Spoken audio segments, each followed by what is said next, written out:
If you are really interested in seeing how the Shakers lived and worked, and taking a look at some of their pieces of furniture, then you really owe it to yourself to visit the Hancock Shaker Village, just outside of Pittsfield, Massachusetts. Now, here in the brick dwelling are some of the most glorious examples of their craftsmanship. Now, to the outside world, the Shakers were best known for their seeds and herbs, but right after that were their chairs. They were produced in factories and sold to the general public. And here's a few examples. This one has a beautiful tiger maple back with a woven fabric tape seat. This next one is similar, except that it has a more decorative finial at the top of the back post.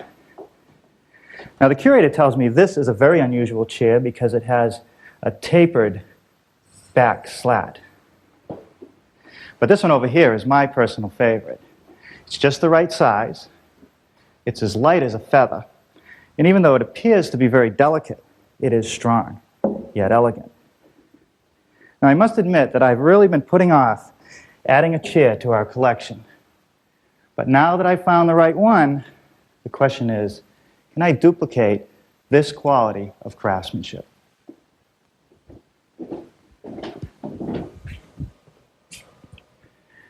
Long before I built my first Shaker chair, this sign that hangs in the workshop was a daily reminder of the Shaker chair building craft. I hoped that they might find my version acceptable. For my first attempt at a chair, I'm pretty pleased with the results.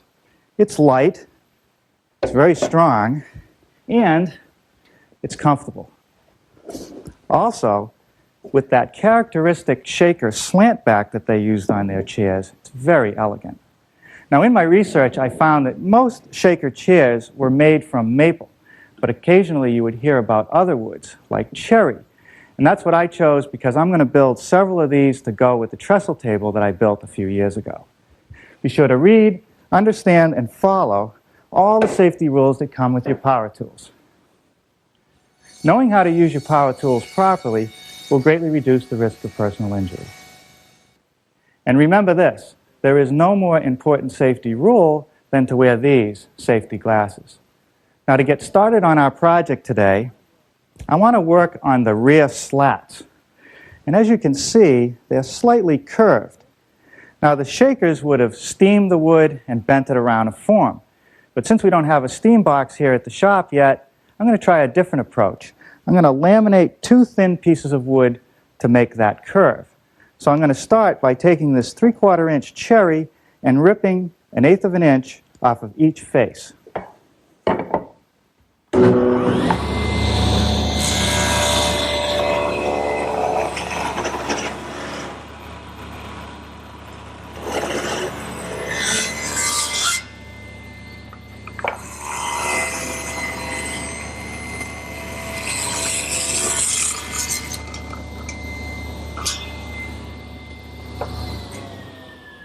You might have noticed how easily I cut through the cherry. The secret is in the blade. It's very sharp. It has a thin kerf, which means it doesn't have to remove a lot of wood, and it has an advanced tooth design.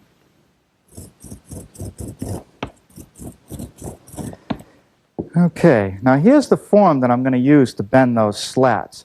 It's just a piece of 2 1/4 inch solid stock that I've bandsawn to the shape that I need.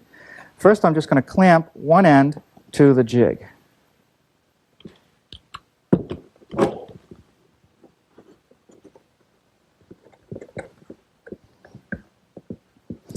Okay, now the arch that I actually want is about 5/8 of an inch over the finished length of the piece, which is between these 2 lines.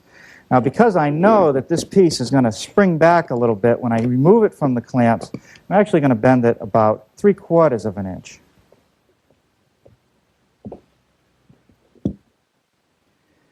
And a couple of spring clamps to pull the top edge tightly together. We'll let this whole thing sit here and cook for a while and go to work on the lathe. This is when a long bed lathe really pays off. The back leg, backrest portion of our chair is 42 3/4 inches long. Now, if you don't happen to have a long bed lathe, you might go down to your local high school or trade school and rent some time on theirs. What I've done is mounted a blank in the lathe that's 1 5/8 inches thick and knocked off the corners over at the table saw. I've also made a layout stick. What that stick does is shows me where to mark the piece for the transition. A slight taper at the bottom. From here to the bottom of the finial, it's tapered, and then, of course, detail lines for the finial itself. The first thing that I want to do is turn this blank round. But I'm going to start more or less in the middle and just turn a small section so I can attach this device, which is a steady rest. It stops long, thin pieces like this from whipping as they turn.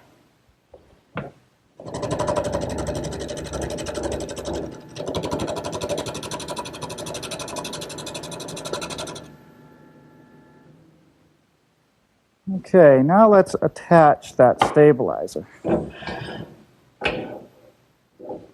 I'll line up the arms with the cut. Now with the steady rest in place, I can round the entire blank.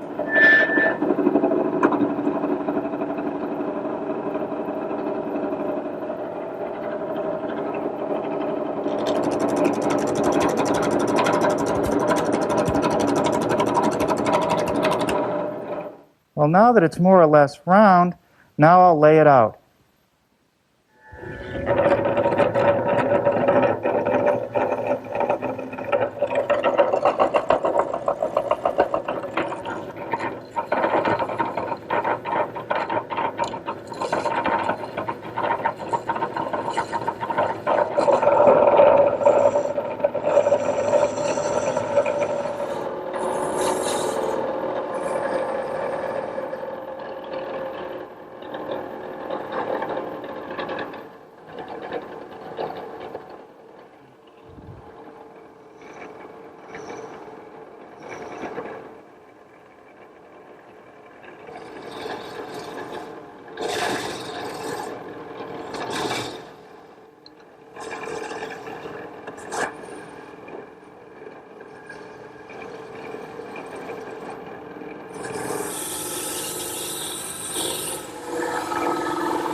Now, with a little bit of fine sanding, I now have two pieces that are pretty good for the back of the chair.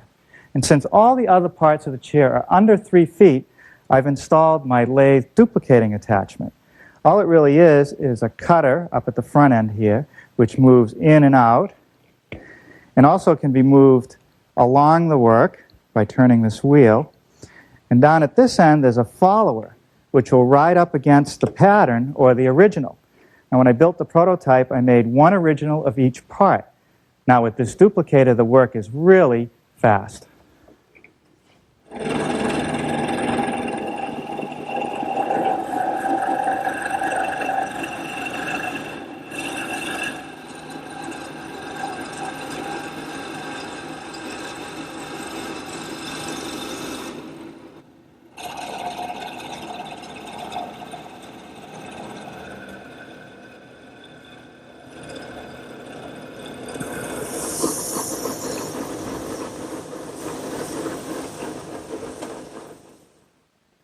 The back post of the chair and the front leg require several holes for the seat stretchers and these lower rungs. Now I'm going to start with this back post and drill the 3 holes that are along this side. Now you'll notice that these holes intersect the post at 95 degrees. The key to this whole project is a jig. Even the Shakers had jigs. Here's the one I've made. It's constructed from plywood, and it has holes for the various rungs and stretchers. And then up on this side, there's even slots to cut the mortises for the back slats. The inside square is 1.5 inches, and that's so that it's just snug around the widest portion of the back slat. So I just slip it into place, let about 1 inch stick below the bottom, and take a couple shingles and just wedge it into place so it can't move. Now up on the other end, I've actually capped it and put another piece of plywood with a hole just large enough to let the top come through. And you see these marks right here? These are indicator marks. I want to key the post by putting a little pencil mark there. And we'll keep coming back to that and turning it for various holes. Then I'll just wedge the top with a couple little pieces. I'm going to drill the holes for the lower rungs using a 9/16 brad point bit in my drill press. I've also tilted the table to 5 degrees and installed this straight edge clamp as a fence. I've set the depth adjustment so the hole will go through the plywood and into the rung about 3/4 of an inch.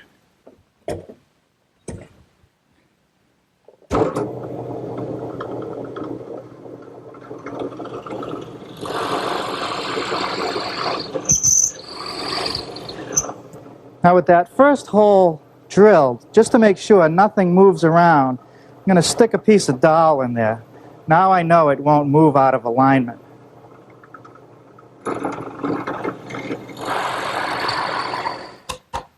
And now we can do the same operation to the other back post. Okay, now I'm going to switch to a 3/4 inch bit for the stretcher holes. This time I'm using a Forstner bit. Either a Forstner bit or a brad point is fine for any of these holes.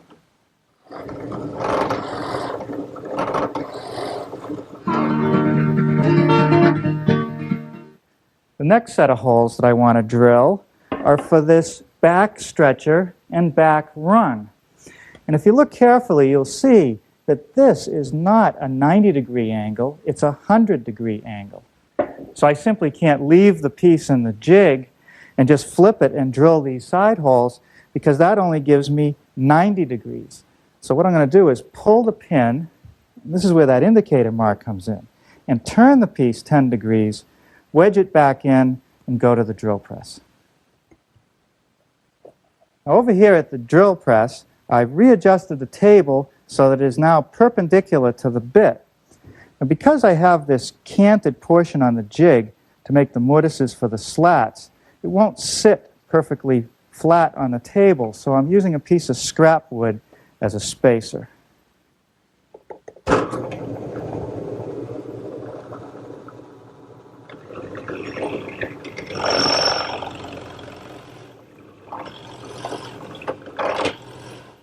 Okay, I've now switched back to the 9/16 inch bit, and I'll drill the hole for the lower back rung.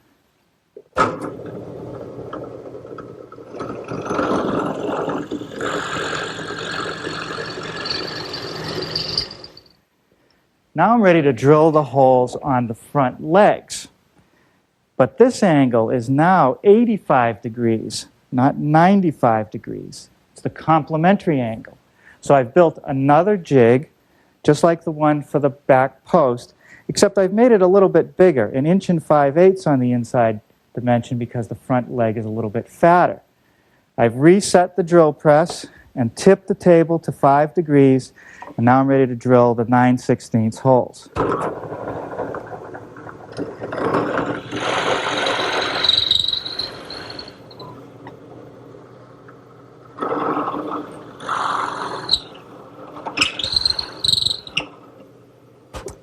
Okay, now I'll switch to a 3/4 inch bit and drill the hole for the side stretcher.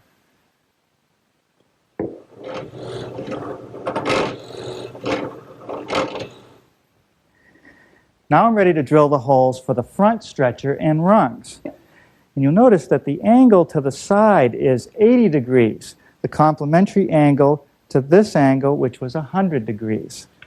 Now I've set the post in the jig the same way. The rotation is slightly different. You'll note that the guide holes in the jigs are drilled 90 degrees to one another. On the post, I wanted the angle to open, so I rotated the stock to get a wider angle. On the leg, I want the angle smaller, so I'll rotate it to reduce the angle.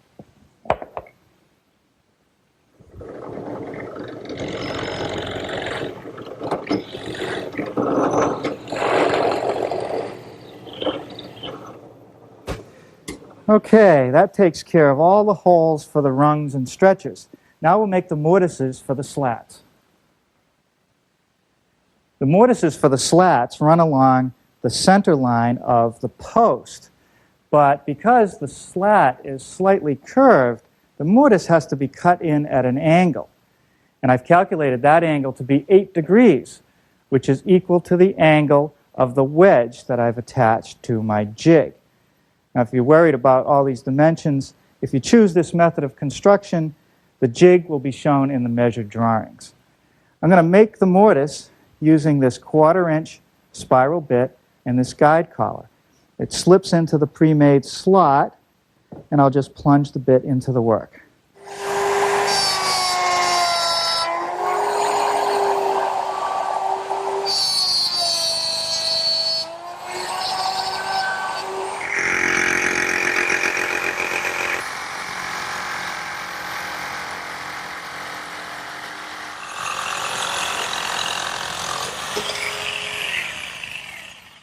Okay, now I'm cutting out the slats with my jigsaw, and I laid out each piece with a paper pattern to show the form.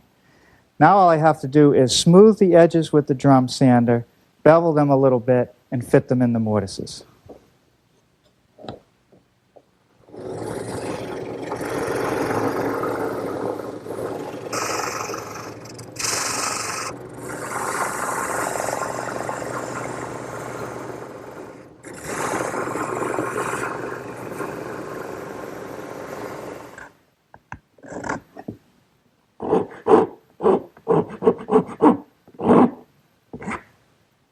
Now it's just a matter of taking a rasp and fine-tuning each piece until it fits snugly in the mortise.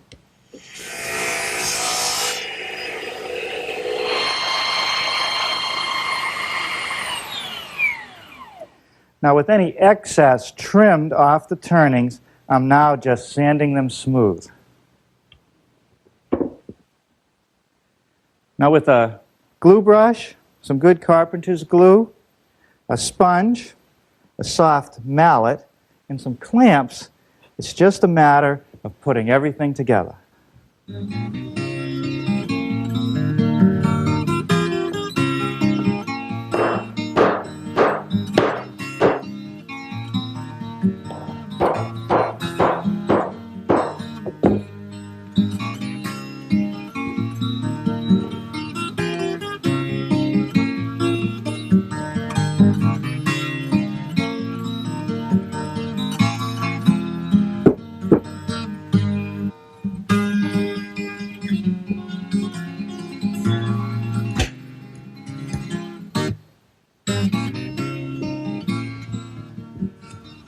Okay, well that takes care of the assembly. Now I think I'll let it set for a few hours, and then I'll put a coat of Danish oil on. I have to do that before I can tape the seat.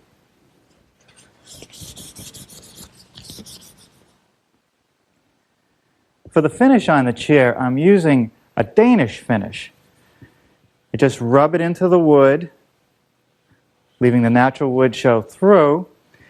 And with this product, I can put on a coat about every 30 minutes. What I really like about it is that it's non-toxic and that I can clean up with just water.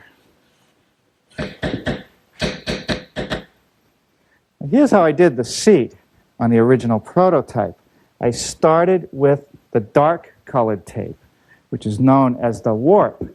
I tacked it to the underside of one of the seat stretchers, and now the idea is to just go around the front and back stretchers, keeping the tape parallel and tight.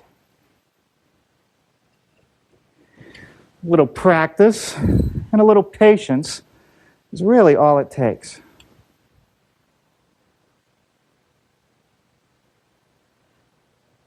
Now the idea is to sort of go over it a second time and pull these so that they're taut, but not so much that you actually bow the stretchers.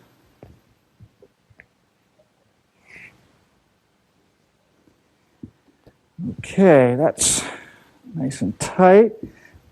Now with it turned over, I'm going to secure the end to the opposite stretcher.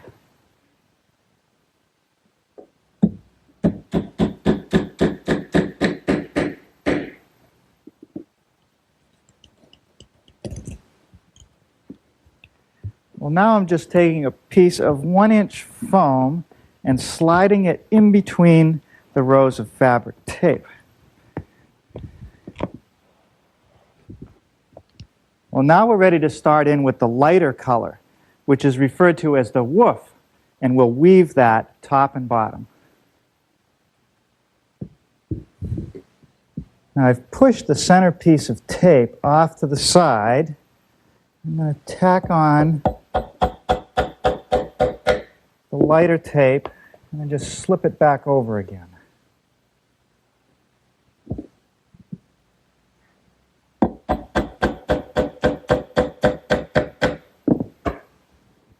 Now I'm ready to start weaving.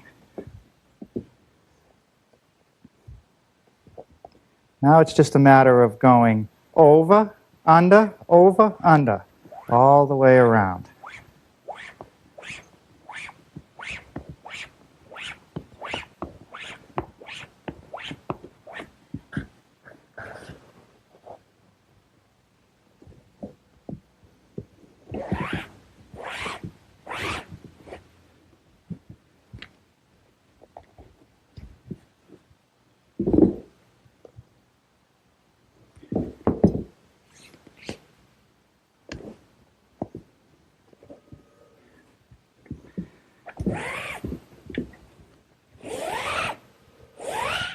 Well, now with all of the woof except the last 3 rows complete, I want to finish up these triangular corners, which are part of the warp. So I just use 2 short pieces that I weave through, and then I'll tack in such a way that the tacks will be hidden, run it over the top, and weave the bottom.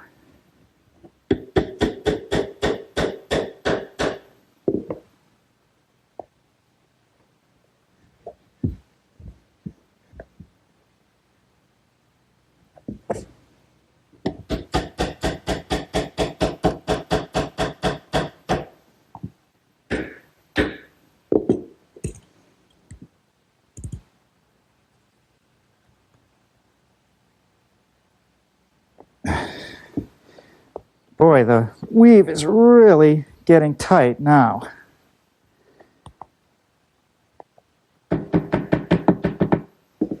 Right, well, the woof ends up in the middle of the front stretcher.